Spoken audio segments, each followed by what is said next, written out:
Good morning, Farmer Joe here coming at you fresh from the field. So today we're going to keep going with our gardening series and we're going to be talking about preparing the site. So now that you've chosen where you're going to put your garden, you've chosen a site with light and you figured out how you're going to get water there for irrigation, the next step is actually getting the site ready for planting. So if you've got a lawn or any type of grass or anything growing, you're going to need to figure out how to kill that stuff before you actually plant your veggies. So there's a couple way of doing it. The traditional way is called tillage. It's when we work up the soil. So you might like rent a rototiller and go through and rototill it, or you might even rent a dethatcher, which just takes off the grass layer and you would compost it somewhere. But the problem with that is that you're working the soil, you're breaking down the soil structure, you're killing the earthworms, and if you're dethatching it, you're actually taking away that top layer of soil, which is the most amazing soil ever. And so the best situation, if you have time, is to tarp it. So tarping it means buying large sheets of plastic that block the light, like it's called silage plastic, but any type of tarp, heavy-duty tarp will do, and covering the site with it and leaving it on there for 4 to 6 weeks. And when you take it off, you'll see that all the microorganisms and earthworms will have just digested everything.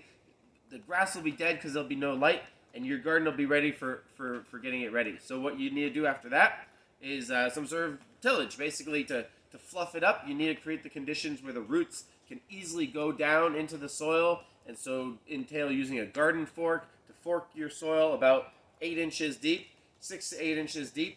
And the key here is that you don't want to be flipping the soil, because you want to keep every layer of soil has certain properties, certain types of microorganisms that live there. The top layer has more fertility, more organic matter, and you don't want to flip it under and send it all deep. So you really want to be forking, you want to be cracking the soil open, so you want to put the fork in, pull it back until you see the soil sort of crack, but not flipping it over. That's very important.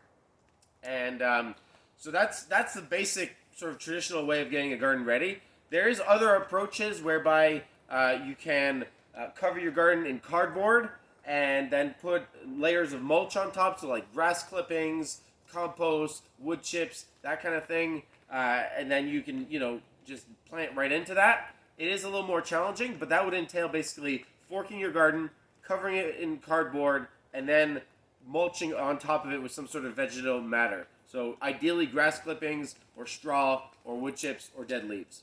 So that's the basics of it. Check out our social media and blog if you want more information, and keep posted because we're going to be putting on some farmer workshops coming up in the spring, where you'll be invited out to the farm and we can talk about this and answer all your questions in person out in the field. So until next time, keep growing.